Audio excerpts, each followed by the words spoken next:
La cortina es el anuncio de nuestro ministro, el señor Gabriel Esmale.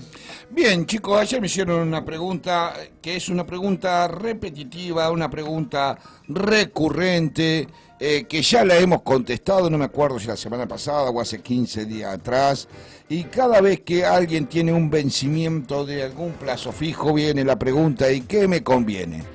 La realidad es que los ahorristas que buscan invertir sus pesos, estamos mirando que el precio del dólar está totalmente estable y que las tasas de interés exhiben niveles más interesantes en un momento en que la inflación puede comenzar a descender.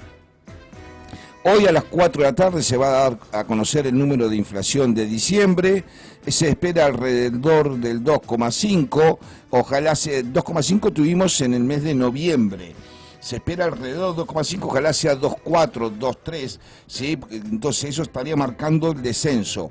Para quebrar el 2 recién segundo semestre de este año, no lo esperen antes, va a arrancar con 2 en los primeros 6 meses seguro. Entonces la pregunta que se plantea ahora es si conviene comprar dólares o si es mejor colocar los pesos, y estoy hablando en un plazo fijo tradicional, no en un plazo fijo UVA. Lo concreto es que el precio del billete estadounidense se encuentra en los últimos 2 meses estancado y por debajo de los 1.500 para la venta minorista, y el mayorista está girando en torno de los 1.465. El tipo de cambio, la banda, el tipo de cambio nominal que se llama, se ubicaría en 1.753 para diciembre, que se concluye con una variación interanual esperada para todo el año 2026 que va a ser del 21%, recuerden este número. Es decir, se ubicaría en un nivel igual a la inflación esperada para todo el corriente año por este estudio que se ha hecho, ya que considera que el índice de precios de inflación que vamos a tener este año va a estar en torno al 20, algo. Por lo tanto, el detalle que empieza a jugar en la mirada de los ahorristas es la tasa nominal anual que están pagando los plazos fijos tradicionales, que es mayor debido a que llega a ser hasta 24% en los bancos. Entonces, de esta manera, para una colocación a 30 días, que es el tiempo mínimo que se requiere por el sistema financiero para dejar encajados los fondos en ese instrumento, se obtiene una ganancia que puede llegar a rozar entre el 2 y el 3%, porque le estás ganando a la inflación. Decimos que la inflación va a ser del 21 y los bancos están pagando el 24, le estás ganando un 3% si lo haces por tasa plazo fijo tradicional. De esta manera, la pelea actual es muy pareja entre el dólar y el plazo fijo, y en los próximos meses la balanza se va a inclinar a favor de las colocaciones en pesos, no tengo ninguna duda. Es que se espera que el valor del dólar se mantenga totalmente estable, mientras que las tasas de los depósitos podrían ser positivas frente a la inflación. Los precios de la economía van a continuar un sendero descendente que se extiende hasta junio que viene, cuando la inflación tendría que romper la barrera del 2 para arrancar con 1. De cara a los próximos meses, se proyecta que para febrero el índice de precio del consumidor estaría ahí, rondando el 2%, y se repetiría tanto en marzo como en abril. Por ende, calculamos que para los próximos meses una inercia a la baja de la inflación y un dólar moviéndose en ese mismo rumbo, por lo que la tasa en pesos podría ser positiva ante esas variables.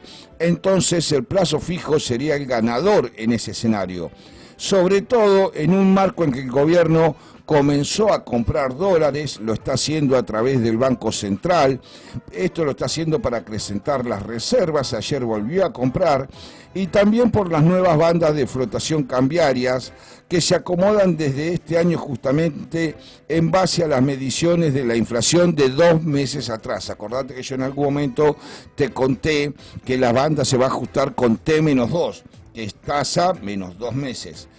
por lo que en enero, para fijar las bandas, se está tomando en cuenta el índice de precio al consumidor de noviembre, que fue del 2,5. Dado que el gobierno logró conseguir los dólares para pagar los vencimientos de deuda y la estabilidad del precio del tipo de cambio sería hasta por lo menos finales de febrero, será más conveniente invertir en un plazo fijo, ya que te da un rendimiento del 2% mensual. El gobierno, ¿sí?, va a mantener estas conclusiones. No tengo ninguna duda, el gobierno intentará llegar a la cosecha gruesa en estos niveles de tipo de cambio real, aunque es evidente que hay presión sobre el precio del dólar en la actualidad y que el Banco Central y el Tesoro la están conteniendo. En conclusión, lo que te quiero decir es que el plazo fijo tradicional se posiciona al menos en lo inmediato como la inversión más atractiva y ganadora frente al dólar. Bien, el número que se dio a conocer ayer es el número de los despachos de cementos. Los despachos de cementos ascendieron en el año 2025 a un total de 10.088 toneladas, un incremento del 6%, casi 5,6%, respecto del 2024, pero con una realidad que marca un declive sobre el final del año, reflejado en la caída de diciembre, que fue un 1,8 tomando diciembre contra diciembre, y un 9,7 tomado noviembre contra diciembre.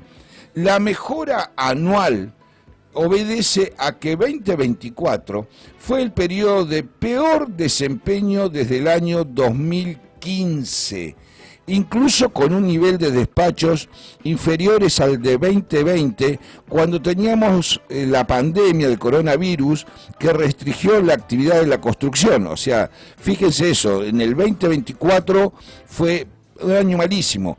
Claro, cualquier comparación contra el 2024 nos da bien. Entonces, en ese sentido, esa mejora anual del 5,6 pasa a ser una caída del 20% en los despachos de cemento si los comparamos contra el 2023, que es un año que ya no teníamos pandemia y había un poco más de actividad. Entonces, fíjense, guarda cuando les den los números y te digan, estamos mejor porque los despachos de cemento subieron, te lo están comparando con un año que fue espantoso. Si nos vamos un año más atrás, tenemos una caída del 20%. Ese sería más el número que tendríamos que mirar. La retracción en los despachos de cemento guarda relación directa con el recorte de la obra pública dispuesto desde el inicio de la presidencia de Javier Milei, que se tradujo en una caída de la obra pública de 24% en el 2024 respecto al año anterior. Del total de los despachos de cemento, este número me encantó, los destinados al mercado interno fueron 10.014 toneladas, es decir, el 99,3% del total, con un incremento del 5,5%. Es decir, prácticamente todo el cemento que se produce en la República Argentina va al mercado interno. Por su parte, las exportaciones alcanzaron 74.000 toneladas, que es el 0,7 restante, y tuvieron una alza de 21% respecto al 2024. En tanto, las importaciones, o sea, si le compramos cemento al mundo, entre paréntesis, léase Brasil, fueron nulas en diciembre. En diciembre no importamos ni una bolsa de cemento y totalizaron en el año 2.800 toneladas con una caída del 40%.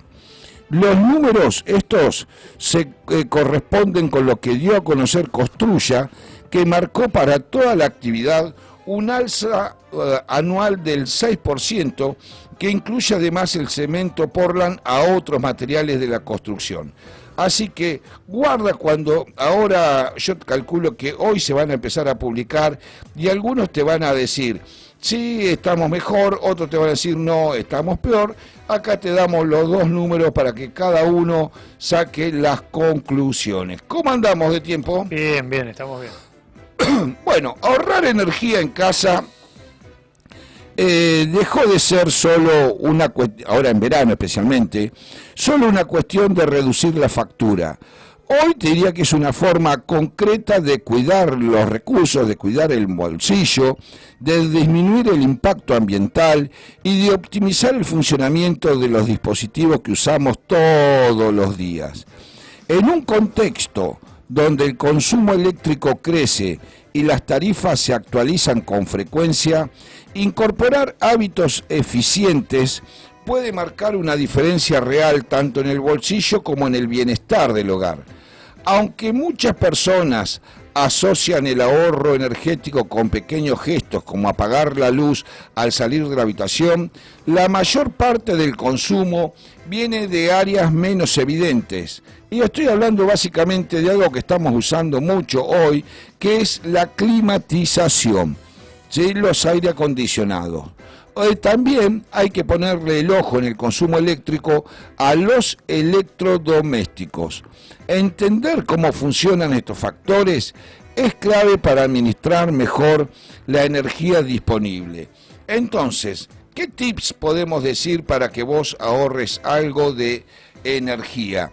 Primero, aislamiento. Tener ventanas adecuadas, los burletes en buen estado y cortinas que acompañen la estación hace una gran diferencia. La climatización, tanto el aire acondicionado como la calefacción, suele ser el rubro que más energía consume en el hogar, con lo cual algunos consejos prácticos son sellar las rendijas con burletes o cintas térmicas, usar cortinas que bloqueen el calor de verano y retengan el calor en invierno, y mantener las puertas y ventanas cerradas mientras funciona la calefacción o el aire acondicionado.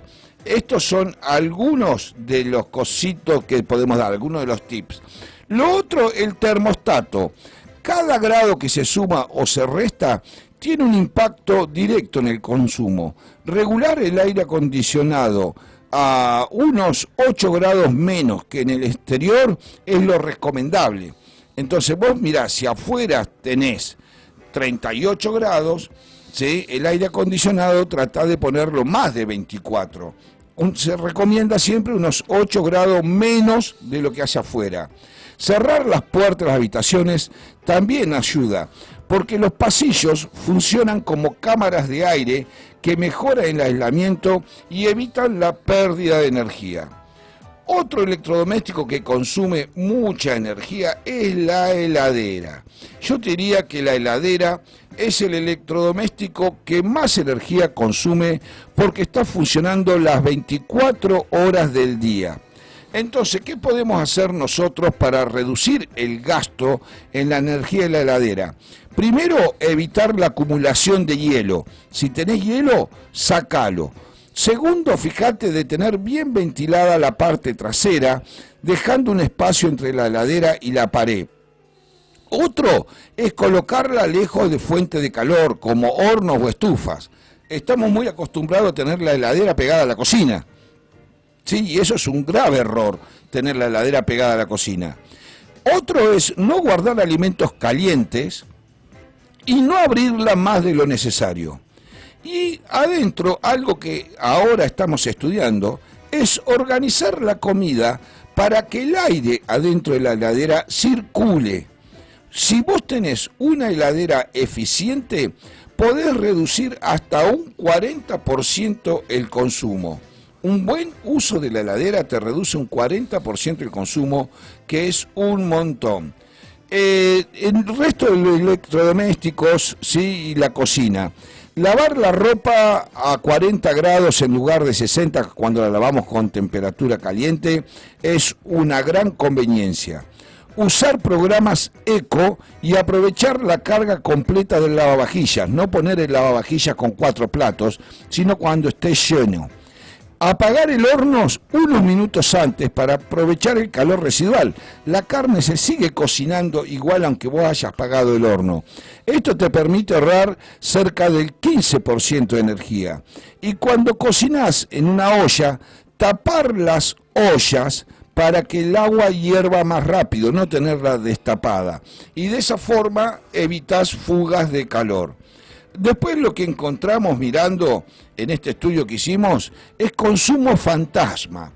Muchos dispositivos consumen energía, inclusive estando apagados, con el control remoto. Estoy hablando de los televisores, los routers, los cargadores, las computadoras, los microondas. La solución es conectarlo a una zapatilla que tenga el interruptor, que tenga la perillita, ¿viste? Sí, porque si no es desenchufarlo cuando no lo utilizás. Esa no es tanto la solución, pero la zapatilla con la perillita vendría muy bien. Esta práctica te puede ahorrar hasta un 10% del consumo anual. Lo otro, agua caliente. Reducir el tiempo de ducha. No tenés que quedarte 1 hora duchándote.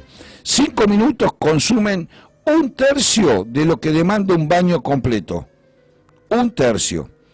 Instalar canillas de bajo flujo que estuvimos averiguando, eso te reduce hasta un 40% el consumo de agua, y mantener las canillas en agua fría cuando no se necesita agua caliente para evitar activar el calefón, el termo, sí, que por eso a veces lo activás innecesariamente, porque la tenés siempre del lado del calor. Y te generan gasto de gas. Y te generan gasto de gas. Y lo otro que encontramos son las bombitas LED. Reemplazar las lámparas tradicionales por LED te reduce el consumo entre un 25 y un 80% en el consumo de las bombitas, y su vida útil puede ser entre 3 y 25 veces mayor que el foquito tradicional. Es cierto, ya sé lo que me vas a decir, son más caras, pero el ahorro que te haces en electricidad compensa rápidamente el gasto. Con todo esto que yo te dije, ¿cuánto podés ahorrar realmente? Si aplicás todas estas medidas, un hogar promedio puede reducir hasta un 30% su factura eléctrica. 30% la factura eléctrica. Entonces, no se trata de resignar comodidad, sino de incorporar prácticas que permitan usar la energía de manera más inteligente y eficientemente. Lo dijo nuestro ministro de Economía, el señor Gabriel Esmale, a las 8:06.